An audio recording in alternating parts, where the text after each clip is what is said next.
You have found yourself on another episode of Locked On Bulls. On today's episode, me and Pat are going to discuss the ceiling of Coby White. Are the Bulls getting San Antonio DeMar and Ayo Dosumu's growth in year 3, bouncing back from a sophomore slump? We're going to get into all and more right after this. You are Locked On Bulls, your daily podcast on the Chicago Bulls, part of the Locked On Podcast Network, your team every day.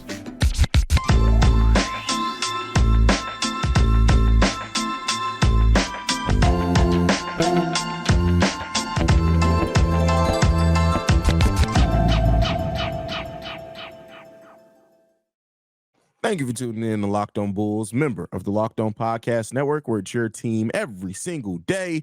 That's Pat the Designer, host and creator of the Windy City Breeze and host of the Chicago Bears podcast over at ESPN 1000. I'm Haize, host and creator of Chicago Bulls and Chicago Bears Central. And today's episode is brought to you by FanDuel. Make every moment more. Right now, new customers get $150 in bonus bets with any winning $5 moneyline bet. That's $150 if your team wins. Visit FanDuel.com/lockedon to get started.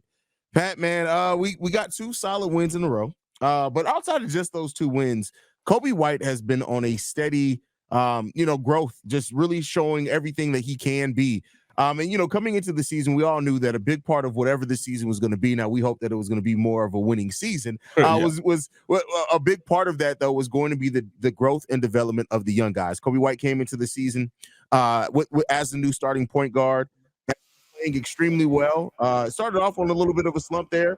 But right now, he's shooting the ball 40% from three-point range, taking 7 3-pointers per game on top of that. 42% overall field goal percentage, can use a little work, but he's averaging 15 points per game, 4 rebounds, 3 assists, playing overall pretty solid, right out under a steal per game. Has this season or this recent stretch by Coby at all made you change your view on what his realistic ceiling is? We all know what the potential ceiling was coming into the NBA, but that realistic ceiling of what he could hit. Hasn't changed it for me because it's not like I haven't seen this Coby White before, right? Like the Coby White that we're seeing right now, we've seen this guy show up on a basketball court multiple times, pretty much every season of his career, right? The problem is what he talked about coming into the season with consistency, right? We talk about a month every year, but we're like, he's here, he's arrived. Coby White is out here cooking. Everybody, make sure y'all go ahead and clap it up. You know what I mean? We talk about this every single year. And then all of a sudden, there's usually that like, oh, wait, what happened to Coby? Coby, why are you not shooting the ball as well? And there are circumstances that have led to that, right? Playing time, different positions, guys getting hurt. Now all of a sudden, he's playing point guard, he's playing shooting guard, he's playing small forward randomly. Yeah, I mean, like that is true. He did play a lot of the bench. Forward, he's had a ton of changes, and I think this is the most stable that he's been. And now you're seeing more stable numbers from Coby White. But I've always known who Coby White could be. The last game didn't surprise me with how well he shot the basketball. I think the thing is, when we get into January, when we get into February, will he still be this Coby White? And even he's talked about that. Well, I think when you say the consistency, it's more than just scoring, though. We haven't seen a Coby White that is this making smart decisions like this with his passes, the defense. Like we saw a little bit of that. Well, a lot of it last season, but the shot wasn't falling. So I think we've seen bits and pieces of this over his career, but this is like the first stretch where he's putting it together on both sides of the ball in the way that he has. This is the longest we've seen him play one position since his rookie year, though. That too. Yeah. You know what I mean? Like when I think about last year, the defense was consistent, the shot being inconsistent, or the passing IQ and different things like that. To me, that goes into the fact that part of the season he was a point guard, part of the season he was a 2 guard, part of the season like last season, he had a stretch where he basically was like playing 10, 15 minutes a game. And then there's other times where he's playing 25 minutes a game, right? So it's like when you have that much up and down in your career, and even Billy Donovan, spoke to how they used Coby so inconsistently. And that's one of the reasons why AK was more willing to go in and be like, okay, I think this guy has more of a ceiling if we actually keep him in a consistent spot. What I like a guy that can sit there and play 7 positions. Yeah, I'd love to have Alex Caruso on this team. Yeah. Right? Like we got Alex Caruso on this team. I think that's a great point too, is that not everyone, and it's not a slight, not everyone is built to play 3-4 different positions, right? Some people, you have to, for that makeup of the team, you have to find the right role and position for them and let them thrive in that. And that's why I'm glad that Billy Donovan didn't waver on Coby as a starting point guard, because when people were like, well, Coby's not good, Coby hasn't been a good point guard, it's like, hey, he's learning a new role. He's back in the starting lineup for the first time in 3 years. Let it take some time and see how he develops. And I think we're coming out on the other side of that, seeing that we're going to be rewarded for that. And Coby is slated to take even larger chunk and role in the team as well once the Zach LaVine trade officially happens. Yeah, and I mean, listen, you've seen probably his best stretch over the last 5 or 6 games here. And you're starting to see those things that he's doing happen on a consistent basis. I think it also goes to the fact that the guy standing next to him over the last couple of games, right? The reason that we're seeing it be more prevalent is because he's got more help on the defensive end. He can then turn that into something on the offensive end, right? Coby White with Zach LaVine out there, and this is not the bash Zach 30 minutes, right? Like, we're not bashing. You don't have to bash Zach to say that Coby. It's so weird what's happening now. Now it's like, I told y'all Zach LaVine was trash, and it's like, yeah, he only puts up 28 points a game, bro. Like, cool, you know what I mean? Like, I get you, but like for me, having somebody who is more defensively inclined standing next to him and Alex Caruso, with him trying his best on the defensive end as well, making his life a little bit easier, adding an Ayo Dosumu back into that, who's been more defensively inclined. It seems like he's gotten better back into that defensive role that he was his rookie year, right? Like now we're seeing that. I think those are things that people don't think about as helping the player out. It's the same thing with Zach LaVine, right? Zach LaVine was the best version of himself when Lonzo Ball was standing next to him. When you had a guy who could focus on the defensive end, when you had a guy who could take the rebound off the glass and push the tempo, right? Like, there's a reason you want to play complementary basketball, and it's not just one guy going out there and being the only reason that something gets done. It's a team game. You have to make it a team game. And to me, when you look at how this Bulls team played over the last couple of days, I think the main thing to me is they've just played more like a team than we've talked about it all in there. I'm not going to say the whole time, but probably a good majority of the DeMar, Zach, and Vooch era. Yeah, I think that's fair. So, I don't know, man. Like, I don't know what Coby's ceiling is at this point. You know what I mean? Like, to me... still extremely old. Coby's 23 now, I think. He's 23, but right, is Coby, let me ask you this. Do you feel, has your mindset changed on Coby being a focal point of this team? Like, is Coby a number one scorer on a championship Chicago Bulls no, team? It'd be crazy to say that at this point. We haven't seen anything even remotely like that. So no, I'm not saying that I'm seeing anything to say Coby can be a number one on a championship level team, but I do think that Coby absolutely shows that he can be a player that's a high priority on a winning team. It depends on what the makeup of that team is. So I think, and here's the interesting thing about even last night's game, right? Is Coby the point guard of the future?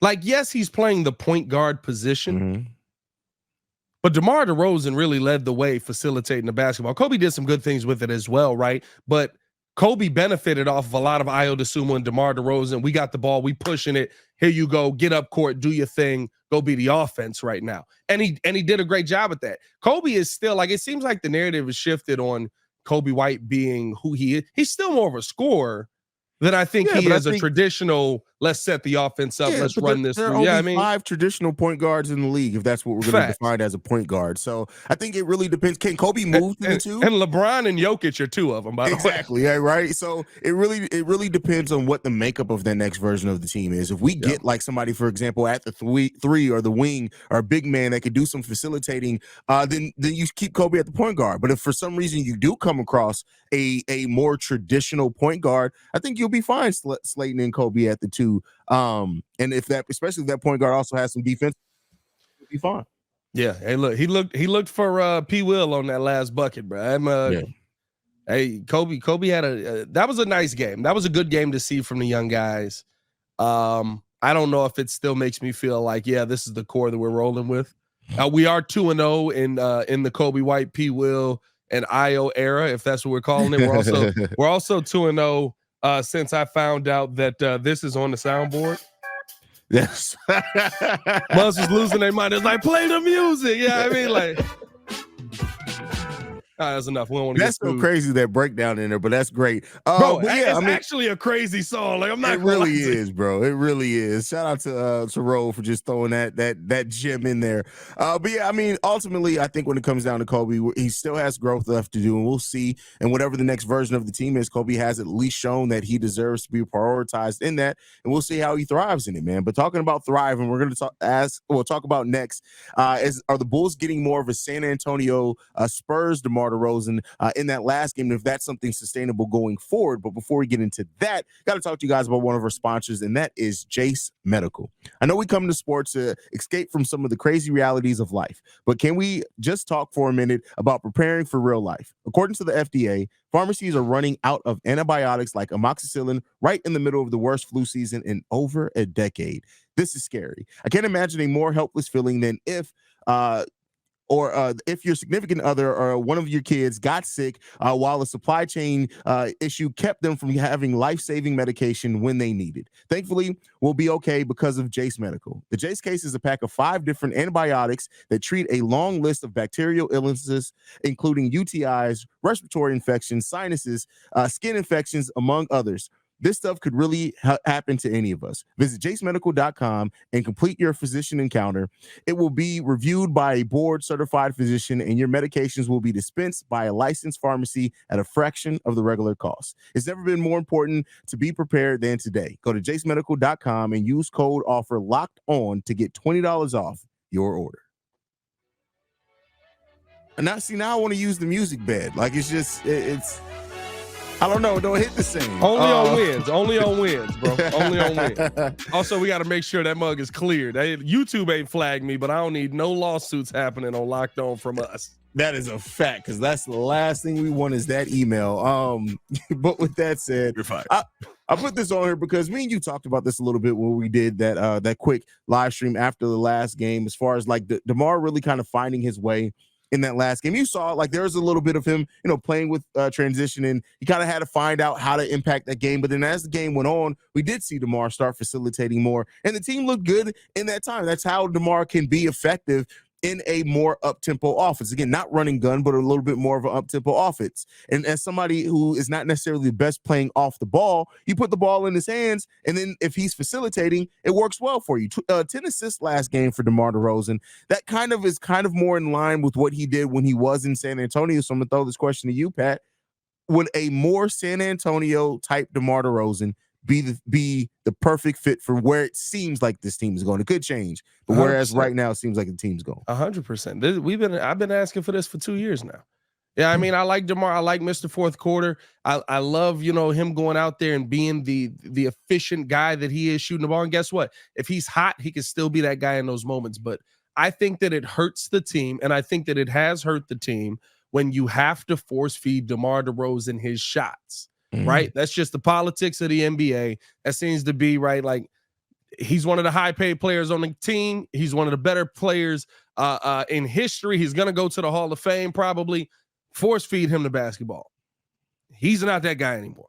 Yeah, he still can be in flashes, but having that happen for 40 minutes a game is not the best case scenario for this Bulls team. And I think you saw it in last night's game, right? Because you see 1, 2, 3, 4, 5 guys end up shooting the basketball in double digits. You have 3 other guys, I should say, that took over 5 shots in that game as well. Now, it helps when everybody shoots the basketball pretty efficiently, but that efficiency came from DeMar DeRozan being able to find guys open, not forcing his shot. And then when that moment came where he wanted to force the shot, right, in the fourth quarter, when he started just taking his shots and he was going after it, I loved it.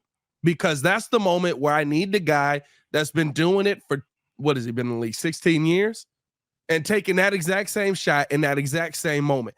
If we want to talk about game winners, we want to talk about fourth quarter shots, I'm fine with him being that guy. The issue is when you're forcing him to be that guy the whole game, you hinder what you see from other players. And at this point, there's no way you can't say that force feeding Zach and DeMar didn't hold back, at least in some way, the development of some of these guys, because it's not magical.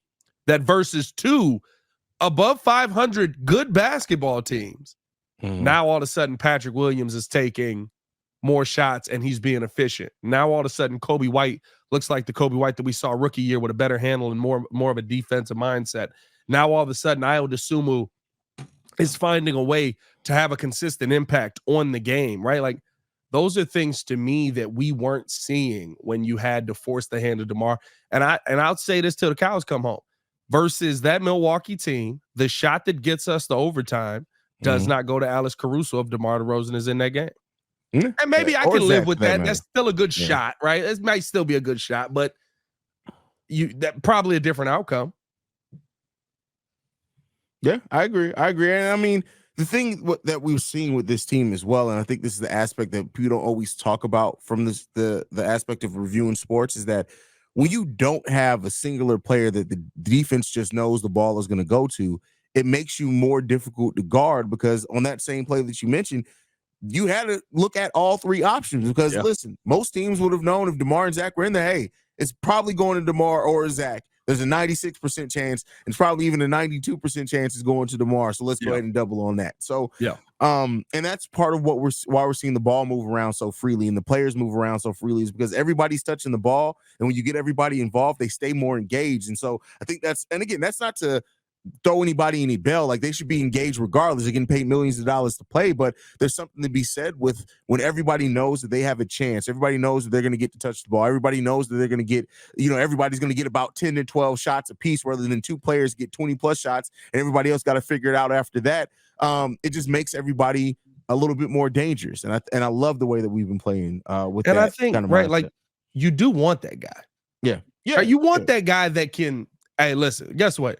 At the end of a game, who getting the basketball? Kevin Durant's getting the ball. LeBron's gonna have the ball in his hands. Whatever you do with it, that's up to LeBron. But LeBron's gonna have the ball in his hands. We knew Kobe was getting it. We knew Michael was getting it. We knew, like, you want to have that guy that he's getting the basketball. Everybody in the building know he's getting the basketball, and he's just really good at being able to knock down that shot. But when you don't have that guy, it makes life a little bit easier, because now there is that confusion, right? I'd rather have that guy than not. But like on that play, I was like, who you giving the ball to? Kobe shot it 4 for 10. Vooch could shoot it, but his jump shot takes so long to develop. I don't really want him shooting it. Alex Caruso, peanut butter and jelly sandwich while Vooch was loading. Hey, Vooch be loading that mug up. He be hold up, let's get it right here. All right, here we go. Elbow tuck, shoulders, elbow tight. Here we go. Let's lift. Foul, pink off the front. But no, I just like you want to have that guy at the end of the day, but you also want to have the guys around him that are prepared for that moment, just in case you get a moment like we did in the game this year. Was that 4 games ago, where you kick it out to Vooch, who's wide open in the corner, and he can't knock down that shot because, yes, okay, history tells you that's an elite shot for him, but in that moment and how he shot there this season, that was his first 3-pointer from the corner. Yeah, I mean, maybe let's not make that the play. I'm just saying. Yeah, I mean, at the end of the day, I really like the way that the Bulls are playing, and I do think that DeMar DeRozan can adapt to it. He's been in the league for so long. We've seen him, they didn't run as much high pace with San Antonio, but I do think that, it'll be interesting to watch over these next 2 games, 2 winnable games for the Chicago Bulls. If this play style continues, if it's something that they sustain, it is a sustainable play style, but that doesn't necessarily mean that they'll sustain it. So we got to see if they're going to execute it. What was the emphasis on bull there? What was that? Bull? I just said bull. You said it was a sustainable. Like you were trying to go hard on the bull, like because we the Bulls podcast. No, it's not. I was trying to think of the next word that I want to say. I worked myself into a corner there because I almost said something else that would have been a pause moment. So there you go. We've been there. We've all been there. We've all been there. Sometimes you get that corner, and I mean, sometimes they like it in the corner.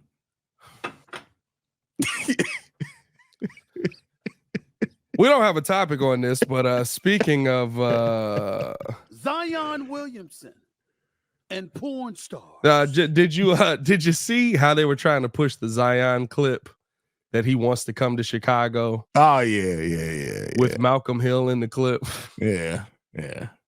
I was like, somebody, I quote to you. I said, "Hey, bro, I hate to tell you this. Malcolm Hill don't play in the NBA no more. So unless he just sneaking into stadiums across the country, this ain't it, bro. Like, bro, Malcolm Hill was in the clip, and and Spoon is in the clip because she used to be a coach on the Pelicans. So they doubled down on it. Where I was like, bro, there's no way y'all are retweeting this much, trying to be like Zion wants to come to the Bulls. Well, Malcolm Hill does play for the G League team for the Pelicans, so there's that. Does he? Yeah. I didn't even see. I looked at. Well, I didn't. I guess it probably wouldn't have gave me G League stats. Yeah. Would he have been at the game yesterday? Probably. There's a potential. There's for a possibility, I guess. All right, maybe. Why would Spoon be at the game? I mean, she still used to coach there. She has affiliations. I'm just saying. I mean, more than likely, because he played there, I think, last season as well. So more than likely, that clip was still probably from last season. Malcolm Hill is on a G League. Hey, listen. Open my eyes to something, because that tells you right now. I'm only watching the Windy City Bulls, by the way. I'm not scouring the G League markets out here to try and find who the next big guy is, bro. Like, shout out to whoever starts whenever they start Locked On G League, bro. Shout out to that guy. Although that's not a bad idea. Me and Haize will knock out Locked On G League if y'all need a couple of hosts for that. I mean, bro, don't volunteer me for that. You're not. That's the line. That's the line, bro. Because some of these G League teams, bro, fam, bro. There's like 5 G League teams that are solid enough to watch. Everything else other than that is bro, hey man. I ain't gonna lie to you. They had the Rochester Knicks and I don't even know who the other team was. I think it was Washington's affiliate game on, bro. And I turned that mug on. I said, how is this worse than college? Bro, like, how is it possible that y'all are playing a professional level of basketball, and this might be some of the worst basketball I've ever seen in my life? The Washington G League team is called the Go-Go. Come on, man. Like, that's exactly who it was, bro. Yeah, because I remember looking at it and just being like, what's going on here, bro? Like, I mean, I get it. Go beats Washington. I get it, but like, and then they got the nerve to sell G League merch the same price as actual NBA team. Bro, that'd be pissing me off because the Windy City Bulls got some fire hats, bro. But I'm not paying $45. I'm gonna get the actual Bulls version of the hat, and it's the same. It's the same stuff as the actual Chicago Bulls. They just switched the logo. It's like, if I'm gonna pay the same price, I'm just gonna get the actual Chicago Bulls one. The only thing that's cool about the Windy City one is the fact that it says Windy City. I love and the it Windy don't City say logo. Windy City Bulls. I love the Windy City Bulls logo. Yeah, but I'm not paying the same price as that for a Chicago Bulls logo with the same design. They getting out of hand in these G Leagues, bro. You gotta be like minor league baseball. You ever been to a minor league baseball game, bro? It's it's a great experience too, bro. But it's like going to a clearance sale, bro. You be in there, jerseys be $15, bro. Yeah, exactly. The hats be $25. Right now, I just pulled it up to make sure I wasn't tripping. Right now, the same exact hoodie that I basically have on now, but with Windy City Bulls, it's just the logos here, is $82. Ain't no way. Ain't no way, bro. Ain't no way. It's not happening, man. Yeah, they making no money off merch. That's sad to see. They got to be making $0 off of merch. We just gave them the most merch plug that they've had all year. Shout out to the Windy City Bulls, man. We love y'all. Let's get into this final topic, though, because I do like I'm not going to say that, bro. I mean, it is, but no, that felt like a pause. I do like how Ayo Dosumu has developed in his 3rd year here. Yeah, that's crazy how you wrote that out, bro. You almost led me face first into a pause, bro. That's tough. That's tough. Hey, all I'm going to say is it was intentional. I knew that was your topic. Hey, that's tough, bro. That's messed up. But first, we got to tell you guys about FanDuel, man. As the weather gets colder and the NFL offers still stay hot. Right now, new customers get $150 in bonus bets with any winning $5 money line bet. That's $150 if your team wins. If you've been thinking about joining FanDuel, there's no better time to get in on the action. The app is so easy to use. There's a wide range of betting options, including spreads, player props, over-unders, and more. Let me see. I didn't have the FanDuel website pulled up here, but anytime you go to the FanDuel website, when I tell you it is the easiest thing in the world, yep, right there. NBA all ready to go. To Boston Celtics right now. This is for the play-in tournament, actually, ain't it? So we got the Pacers +5 versus the Boston Celtics right now. What else we got here? Who else is is these all? Oh, these are all of them. These are the play-in tournaments. The Pelicans right now giving up 4 points Who else? We got the Knicks and the Bucks. Bucks are a 5-point favorite right now over the Knicks. That feels low. I'm not gonna lie to you. The Bucks are kind of, or the Knicks are kind of gross. And then Phoenix right now, is a 1.5-point dog right now to the Los Angeles Lakers. So they got that game pretty close, which is interesting because the Lakers been very up and down this season. But hey, make sure that you guys get in tune with FanDuel right now. Visit FanDuel.com/LockedOnNBA and kick off the NFL season. FanDuel, official partner of the NFL and sometimes NBA. We be doing NFL reads for a whole NBA podcast. It throws me up.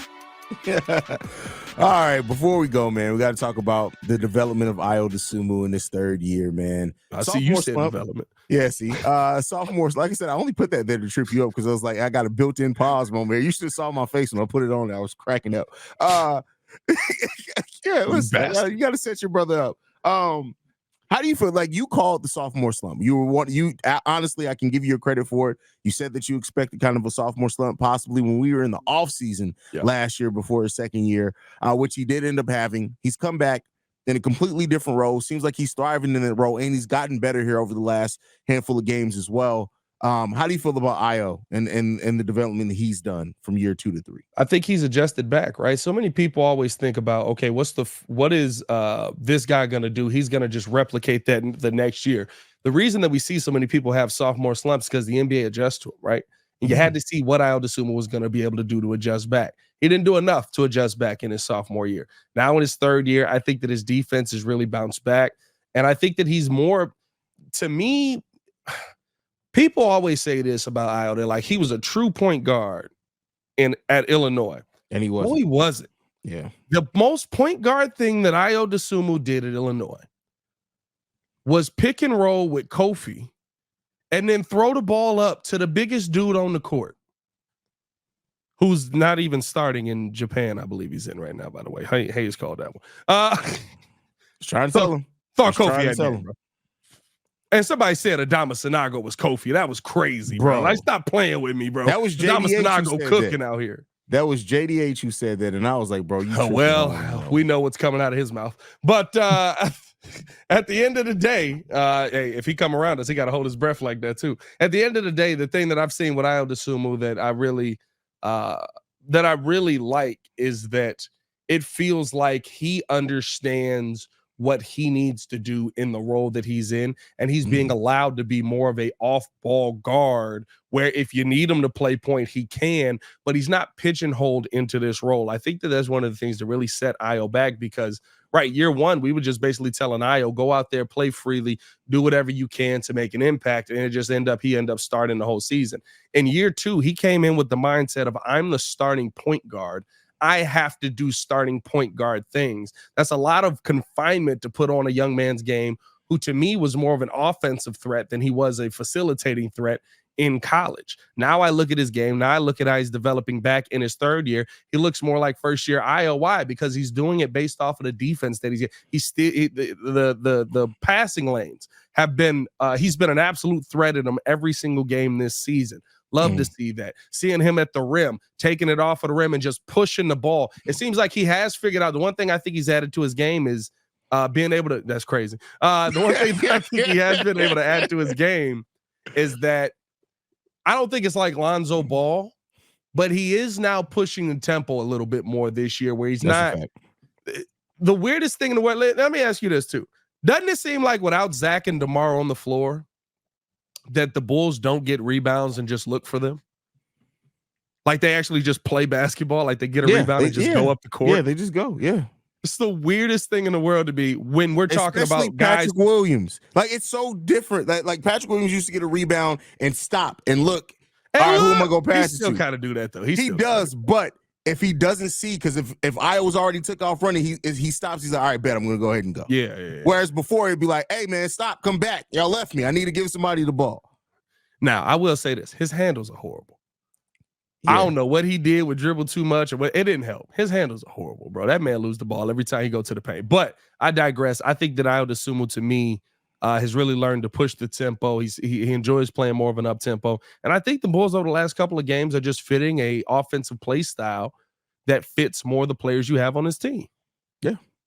It is, and that's what's made it so dangerous. And I was been one of the people to benefit the most from that. And I'll tell you what, too, for anybody that forgot how fast Ayo is, he's been showing it a lot the last couple of games. Hey, I did. I'm not gonna lie to you, I did to a degree too. Hey, Ayo can go, bro. Like and somebody asked me this in my chat the other day. They said, who has a quicker first step? And I think it might actually be Ayo. Coby, to me, has more speed. Like, Coby can just take off and beat you down the court in a second.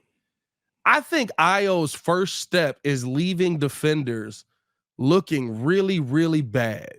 Like, even how he got Giannis the other day. Listen, you got to talk about, I don't even know if we talked about it. He crossed up Giannis basically by just saying, I'm over here, now I'm not. Snatched it back and pulled the J, and it was just like, that first step was crazy quick. Well, Ayo takes a longer stride in his first step. Yeah. And I think Kobe's more of a baseline to baseline speed, but like Ayo's just he takes a long first step, and then at that point he's off. And if he creates a little bit of separation, you're not catching him. Like it was like in the last game, I can't remember who it was, but like he got his shoulders past somebody, and he wasn't even worried about them blocking it, because you're not going to get it. Because on top of that, he has the AK wingspan, and you're not blocking his shot if he gets past you. I'm not gonna lie to you too. That's one thing about him that I do like. It's the reason I noticed it, because in the last game he got a dunk, or 2 games ago versus Milwaukee, he got a dunk, and Giannis tried to block it, and it was like, I don't think I've ever really seen Giannis block Ayo's shot when he's trying to dunk the basketball. And one time, didn't Ayo dunk on Giannis? I feel like Ayo dunked on Giannis. I remember. I know he's gotten quite a few dunks. Or was it Miles Turner? Maybe it was Miles Turner. Oh, he's definitely dunked on. He's yammed on Miles Turner a couple of times. Dang, a couple of times. Miles, get out the way. But either way, right? Like, you see him dunk on people, and it's like, it was such a quick dunk though. Like he's like, it's a rim graze, I'm up here. But it's like you said, when he get the shoulders past people, that man he got it. Yeah, the wingspan is just, he got that Captain Carney, baby. Everybody reach out when our powers combine. You make Captain Carney. We ain't seen a lot of that. Closer and closer to that. Here's the tough part, right? I think Captain Carney's gone for good with Coby White in the starting lineup, because he definitely ain't got the arms for it, bro. I don't know, because if you put Julian Phillips out there, I think he can make up for a little bit of that, because that dude's wingspan is ridiculous, bro. Like, hey man, Julian Phillips, I do want to see that. I know we talked about it on the quick post game we did, but we also had to talk about, just real quick, Alex Caruso only played 12 minutes in that last game. Do you sit AC for the foreseeable upcoming games, right? Next couple of games, because he went out with that toe injury and let the young fella play. Right? Is it 3 games? What? We only got 3 games this week. I know this is a pretty light week for us. Yeah, we got 2 more. That's it, right? We got this one. We got Charlotte, and then we just got 2 more. Charlotte and Spurs, and we play Milwaukee Monday. So I would say with 2 games and against the 2 teams that we're playing, I would sit them till Monday. I'd sit them to Monday too. Like, because like we said before on the 15 minutes, that with it being a big toe injury, and I don't say that to be funny, but seriously, like, he's a 6'4" guard. Like your big toe is everything in the balance you need. You might as well let him, because there's not going to be a lot of time. That could be something that's nagging throughout the whole season. If you can get him some rest where you can, and basically let him take a whole week off, do it. Anybody that has played basketball and has had a toe injury will tell you that's one of the worst injuries you can ever have. Oh, facts. Because you use it for everything. It's not like there's any moment where your toe is not being utilized. It's just like turf toe in football for offensive linemen. You've seen offensive linemen miss a month because of turf toe. Shoot, we seen one miss a whole season. Never mind. Yeah, that's trauma. That's a whole different thing. Let's get up out of here. Let's get up out of here, bro, before we have a flashback there. And Jordan Love played well. Son of a. Anyway, follow us on everything at Locked On Bulls. You can follow me on everything at Pat the Designer. Oh, I can't wait to talk to Lance tomorrow. Yeah, you guys can follow me at CEO Haize. And thank you guys for tuning in to another episode of Locked On Bulls. We're free and available on every podcasting app and platform of your choice, as well as YouTube. For Pat the Designer, I'm Haize. We out here. Peace, y'all. Peace.